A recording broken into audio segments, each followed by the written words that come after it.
Assalamualaikum warahmatullahi wabarakatuh. Ini saya Nadi Sofyan atau vlog review tempat sendiri. Biasanya kan nggak pernah review tempat orang lain, nge-vlog di tempat yang lain.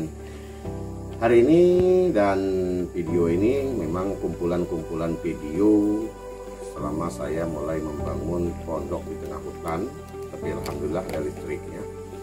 Pondok ini walaupun belum selesai, namun sudah saya tinggalin. Ya, jadi kalau saya sumpah di kota, saya ada di pondok ini. Pondok ini memiliki 4 kamar, 2 di atas, 2 di bawah, karena ini 2 lantai. Lantai bawahnya menggunakan keramik pecah, atasnya papan yang saya lapisi dengan karpet. Dan pondok ini ternyata tempat kumpulnya banyak orang di Bangka Belitung, dari mulai gubernur, bupati, wakil wali kota, Polri, TNI, PT Timah, Bakamla, TVRI, RRI, kawan-kawan partai, kawan-kawan ormas, orang-orang kampung, anak-anak muda, anggota DPR RI, anggota DPD RI, anggota DPRD. Seringkali kumpul-kumpul di sini, dan itu ternyata membawa berkah. Semakin banyak yang datang, ya saya sangat senang. Kita bisa makan-makan walaupun cuma sekedar busubi, lempah kuning, tapi ternyata pondok ini bisa membawa berkah dan bisa ngumpul kawan-kawan untuk santai.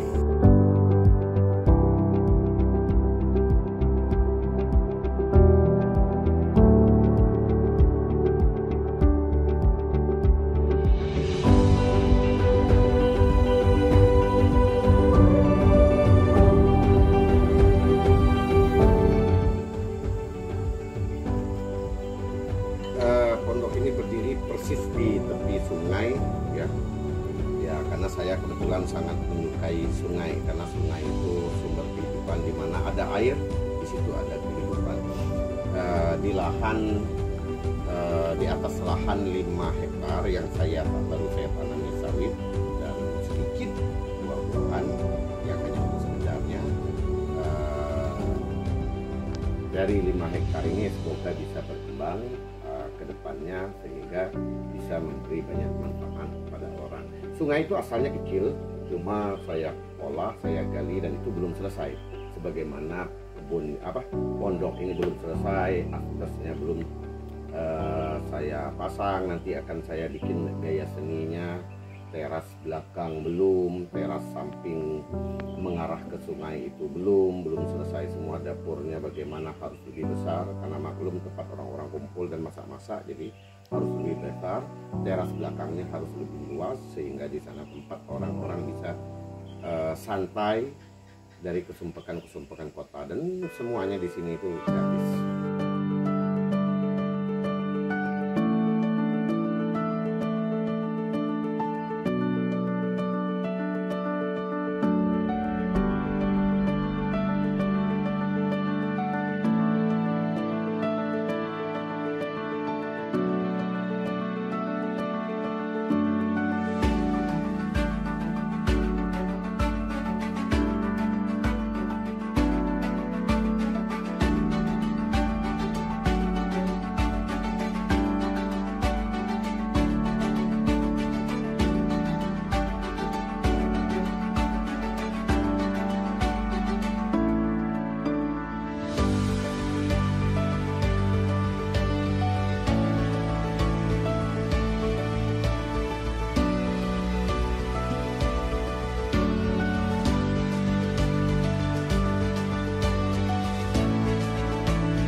sedangkan dapur bawah itu untuk masak-masak, walaupun belum sesuai dengan kapasitas karena masih sempit.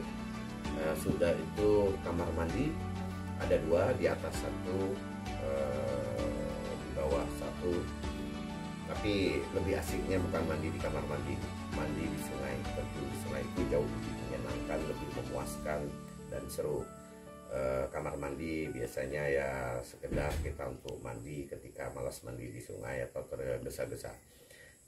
Saya menggunakan kayu, ada sebagian kayu tua, ada kayu biasa seperti ini, kayu biasa. Selebihnya adalah kayu-kayu tua, dalam artian tuh saya memanfaatkan bekas bangunan. Lalu keramiknya tadi semuanya adalah keramik bekas. Saya tidak membeli keramik, malah membantu tukang keramik yang membuang keramik-keramiknya yang sudah pecah. Saya ambil, ada beberapa pickup, bawa sendiri, ngangkut sendiri, ngangkat sendiri dari kota ke kebun. Jadi itu yang saya lakukan.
Desain sendiri pondok ini karena ya saya bukan arsitek, sehingga saya harus turun ke lapangan langsung saat pembuatan. Walaupun belum sangat puas hasilnya, cuma sudah cukup menyenangkan.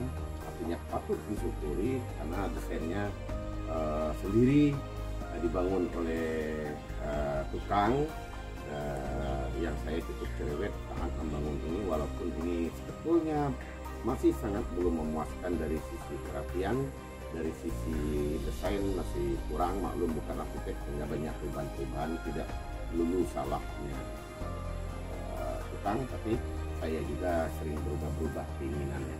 Nah, ada musola, ada saya taruh foto-foto jadul karena tujuannya ya orang bisa melihat kegiatan-kegiatan Bung Karno, Soekarno-Hatta, Agus Salim, Surya Dharma, sudah itu banyaklah pembangunan smelter pertama di Babel apa segala macam itu ada di sini foto-fotonya. Di sekeliling saya tanam rumput dan buah-buahan di dalam pot karena saya sangat suka bunga dan buah-buahan yang ada di memanfaatkan area yang ada, sehingga di kebun saya memanfaatkan ini karena saya sangat menyukai itu. Dan ini baru berjalan 10 bulan, insya Allah ini nanti kita rapikan, kebunnya kita rapikan, tatanan-tatanannya di sekeliling jalan kita tanam pinang, di sekeliling sungai kita tanam pohon-pohon yang bisa pohon besar, bambu, sehingga menjadi teduh, airnya menjadi dingin, sehingga orang bisa untuk menikmati itu semua. Nah, dapur ada 2, yaitu dapur di atas untuk saya pribadi kalau masak mie tengah malam, kalau bikin kopi itu di atas dengan perabotan seadanya.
hal yang paling menyenangkan di kebun tuh di waktu sore hari seperti ini sebelum maghrib, atau pagi hari setelah subuh, atau tengah malam kita mendengar suara-suara binatang, terutama jangkrik, ada puyuh, kita biasanya nangkap puyuh malam-malam, burung keruak.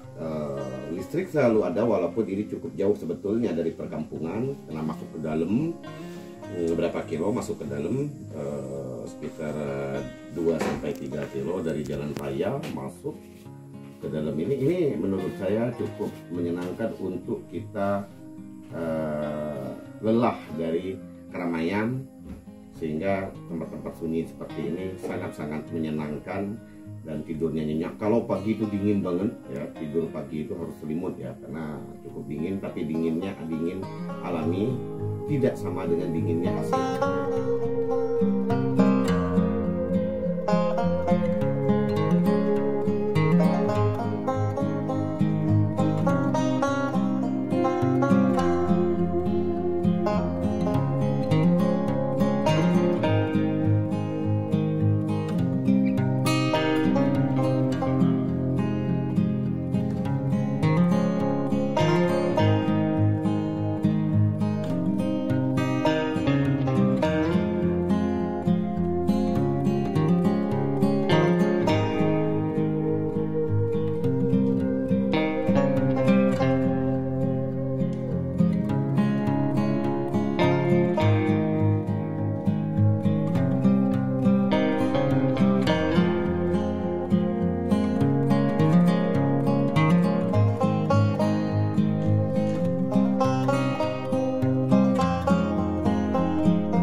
biasanya Sabtu Minggu anak dan istri datang sini, kita rame-rame, kita masak-masak. Ada walaupun di kebun, tapi kita ada juga ruang makannya. Selain musola, kamar 2 di bawah, gudang ada 2, gudang dalam dengan gudang luar. Sudah itu untuk kondisi biaya membangun ini cukup besar juga karena diupah ya. Kalau kita menggunakan bahan barang-barang bekas itu lebih kuat sebetulnya, lebih asik, lebih jadul. Tetapi kalau untuk di Bangka pembangunan kayak gini ini cukup mahal upah, di dalam upah ya, kita besarnya di upah. Jadi kita menggunakan batako,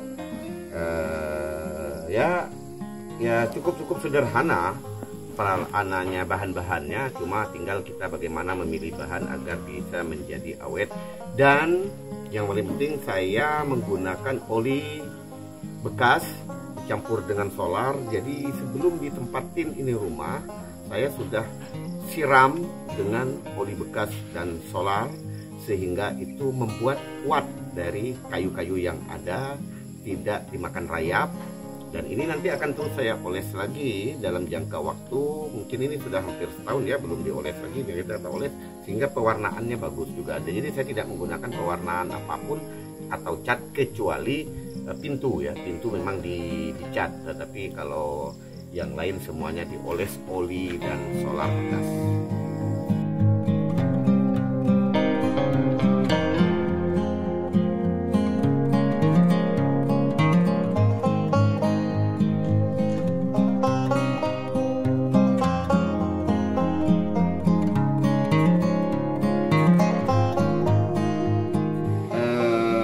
Kita menggunakan cat nampaknya kurang unik ya, tetapi menggunakan oli bekas dan solar itu lebih kelihatan urat-urat kayunya, itu yang saya suka. Selain memperkuat kayu atau papan, juga di wilayah pewarnaan cukup menyenangkan, agak coklat kehitam-hitaman. Rumah ini, pondok ini walaupun belum selesai seutuhnya, tapi saya melihat sudah 80% ya, 70-80% sudah oke. Sedikit-sedikit kita bangun sesuai dengan kemampuan, walaupun ini belum memuaskan 100%, tapi cukup saya kasih nilai sendiri ya. Inilah bikin sendiri, nilai sendiri ya baru 60-70 lah nilainya. Dari hal yang kita inginkan masih jauh sebetulnya. Nah, kalau kita membangun pondok seperti ini, apakah biayanya sangat besar? Ya besar sekali, tadi ya saya katakan cukup besar. Kalau untuk ukuran saya ya siaplah di atas 150, tetapi tidak harus ada uang 150 kawan. Jadi kita bisa memulainya dengan sedikit-sedikit, bertahap, kreatif, memanfaatkan barang baku yang ada di sekitar kita. Contoh tadi saya tidak mampu beli keramik, bagaimana supaya harus keramik? Keramik pecah. Bagaimana kayu-kayunya? Kayu-kayu dimanfaatkan. Kita seringkali membuang kayu menjadi bahan bakar saja. Tetapi bagaimana kita memanfaatkan itu sedikit demi sedikit, saya yakin bisa untuk kita mengarah kepada keinginan kita. Oke, terima kasih. Semoga bisa menginspirasi untuk kawan-kawan semua. Jangan lupa ikuti terus channel Atau Tolong, like, comment, share, and subscribe.